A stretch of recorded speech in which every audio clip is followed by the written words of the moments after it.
నా దగ్గర ధనం సమృద్ధిగా ఉన్నది. నేను సఫలతా స్వరూపాన్ని. సఫలత నా జన్మసిద్ధ అధికారము. ఇవి సంకల్పాలు మనం నేర్చుకున్నాము. ఆ పరిస్థితి వచ్చినప్పుడు ఆత్మే ఇండికేషన్ ఏస్తది.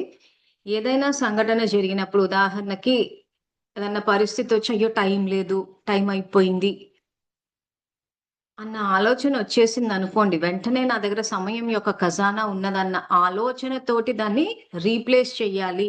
ఆలోచన స్థానంలో ఈ ఆలోచన చేయాలి. అప్పుడు ఆ మైండ్ మీద ఉన్న ప్రెషర్ తగ్గుతది. లేకపోతే ఆ టైం అయిపోయిందన్న టెన్షను, హడావుడి, ఆ సమయంలో ఏమైద్దంటే కొన్ని విషయాలు మర్చిపోతాము. తీసుకోవాల్సిన వస్తువులు మర్చిపోతాము. ఆలోచన చెయ్యాలి. తర్వాత మనం ఏం చేయాలన్న ప్లానింగ్ గూడా మనకుండాలి. అది మీ మీ ఇంట్రెస్ట్‌ని బట్టి ఉంటుంది. అంటే మీ యొక్క జీవన విధానాన్ని బట్టి ఉంటది. అంటే బుక్‌లో రాసుకుంటారా? లేకపోతే మొబైల్‌లో టైప్ చేసుకుంటారా? మేము చాలా ఇష్యూస్ డీల్ చేస్తూ ఉంటాం కాబట్టి, పెండింగ్ ఏదైతే ఉంటదో, ఏవైనా చేయాల్సినయి ప్రయారిటీ వైస్ ఏం జేస్తామంటే, ఒక మొబైల్‌లో టైప్ చేసేస్తాం. ఆ తర్వాత ప్లానింగ్ ఏదైతే ఉందో, ఏ టైంకి ఏం చేయాలని చెప్పి యాక్చువల్‌గా నాకు నా కంప్యూటర్‌లో ఒక టైమ్ షెడ్యూల్ అని వేసుకొనున్నాను. ఈ టైమ్ షెడ్యూల్ ఎలా వేసుకోవాలంటే, ఉదయం ఎన్ని గంటలకు లేస్తున్నామో చూసి, ఆ టైంలో సపోజ్ 4కి లేస్తున్నారనుకోండి. 4-5 ఏం చేయాలి? 5-6 ఏం చేస్తున్నాము? 6-7 ఏం చెయ్యాలి? అంటే మన ఇంటి పని చేస్తామా? చదువుకుంటామా? యోగా చేస్తామా?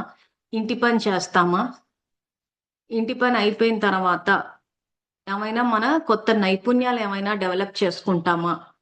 అని చెప్పి పొద్దుటి నుంచి రాత్రి వరకు. ప్లస్ బ్రేక్‌ఫాస్ట్‌కి ఎంత సమయం కేటాయిస్తున్నాము? లంచ్‌కి ఎంత సమయం కేటాయిస్తున్నాము?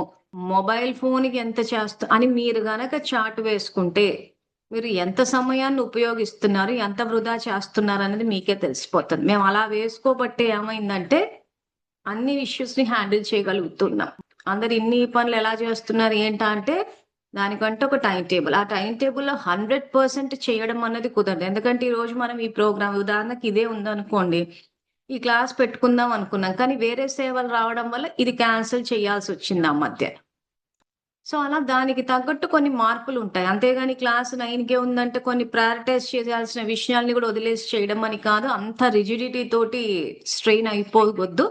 కానీ ఓవరాల్‌గా ఒక చార్ట్ అంటూ మాత్రం మనకుండాలి. ఉంటే ఎంత సమయాన్ని ఉపయోగిస్తున్నాము, ఎంత సమయాన్ని వృధా చేస్తున్నాం అన్నది తెలుస్తుంది. దాన్ని బట్టి ప్లాన్ చేసుకుంటూ పోతే ఏమైద్దంటే, ఆ సమయం వల్ల ఏదైతే ఆ మైండ్‌లో ఆ రష్ గాని, ఆ పుష్ గాని, ఏదో బర్డెన్ అయిపోయినట్టు, సమయం సరిపోనట్టు, సమయం తోసినట్టు, సమయం ఒక బర్డెన్ అయిపోయినట్టు, ఈ ఫీలింగ్స్ ఏవైతే వస్తున్నాయో సమయం వల్ల అవన్నీ పోతాయి. ఇవన్నీ ట్రై చేసి చూడాల్సిన విషయాలు.